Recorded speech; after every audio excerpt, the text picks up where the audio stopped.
The San Francisco 49ers still have 3 games left in the 2024 season, and we've already reached a tipping point in regards to Brock Purdy's projected contract and what that will look like. And it's already turned into just like unbelievable levels, which are we surprised?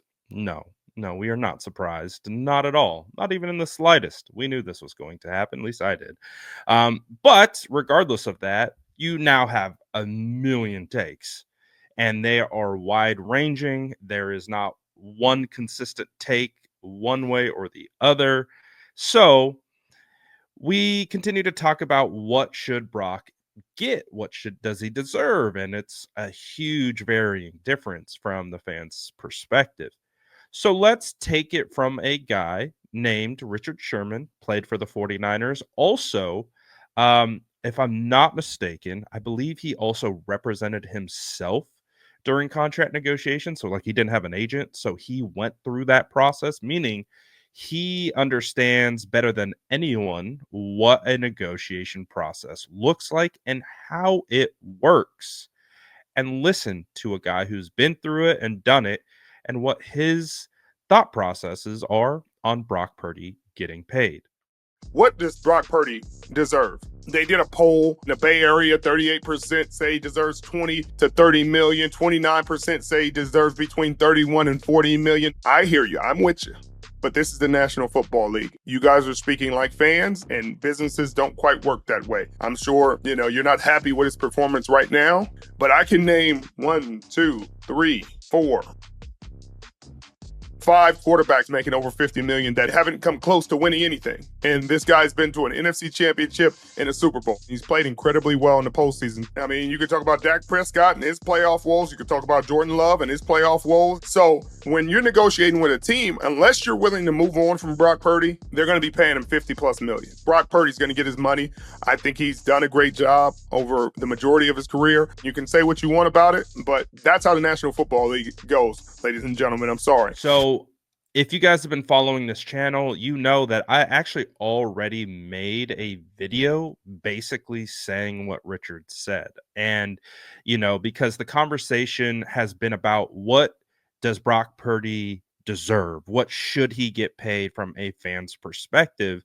And in that particular video that I made, I said it doesn't matter what you or I think he should get, because at the end of the day, the market and his resume are going to dictate the price. It doesn't matter any of these other things. And Richard Sherman effectively just said the exact same thing. Is, again, all these comments and these takes about, oh, you should give him 30, shouldn't give him more than 40. That's not pertinent, because it doesn't apply to the conversation of resume and market. The market rate for a starting a top, let's call it a blanket statement, like a top 12 quarterback, and you can slot Brock wherever you want in that range. 30 million doesn't get it done for a top 12 quarterback in this league. It's just, that's not what the market dictates. That's not where we're currently at. Now, obviously, we talk about it in the sense of, you know, 50 million per year, the average. It's obviously much more than just the average. It's just how it's easier to be discussed and digest for people who aren't like super in tuned into the contract guarantees and the length and all the wording and structure and all of those different types of things. So it's easier to kind of reference and rank based on, well, that gets 60 million per year and Trevor Lawrence gets 55. So again, the point is I would say the absolute floor for having this conversation about Brock based on market alone is 45 million. It's the Kirk Cousins deal.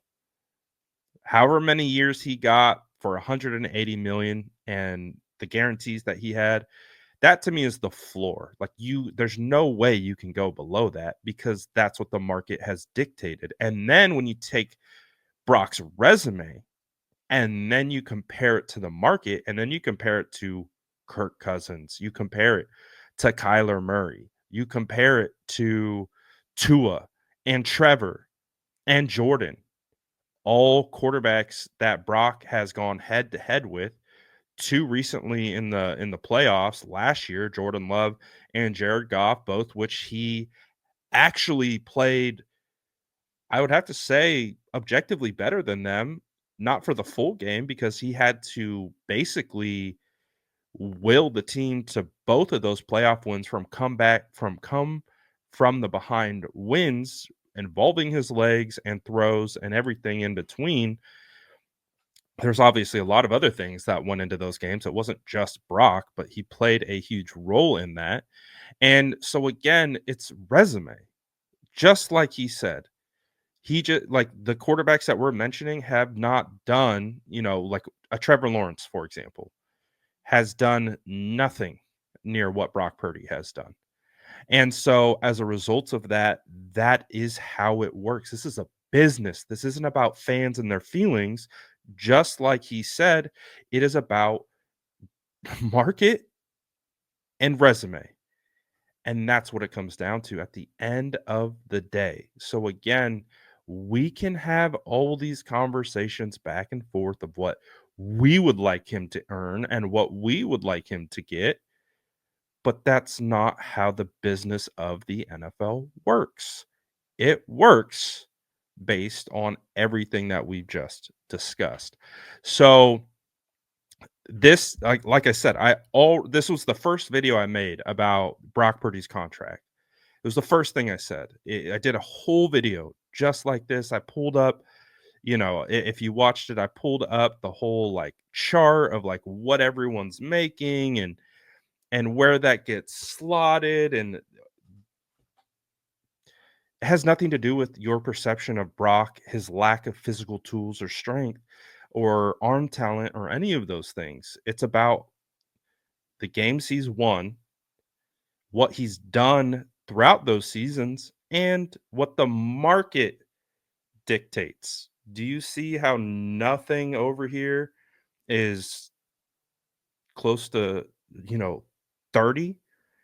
The closest you're going to get is 40, and that's Stafford, who got 160 over however many years. Whenever that was signed, that was a while ago. The market has changed. The market has fluctuated.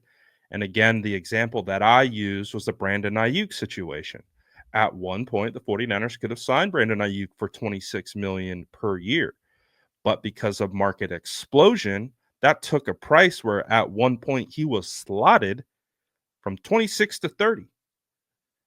And so that is a perfect example of the player doesn't dictate the value from like he just comes in and asks what I want. It's this is my resume and this is the market and here are the comparisons and this is where we think we slot. And that's how it works and that's how they determine these contracts. So like I said, it's helpful when you hear it from other people like Richard Sherman, and again, who has the credentials to be able to um, he's negotiated contracts with Parag Marathe. He knows what it's about. He knows what goes into it. He knows what they're looking for. He knows all of those things. So I would have to say that he's a pretty credible source. So those are my thoughts on it. What are your thoughts? Let me know in the comments below. And as always, make sure to like and subscribe for more updates.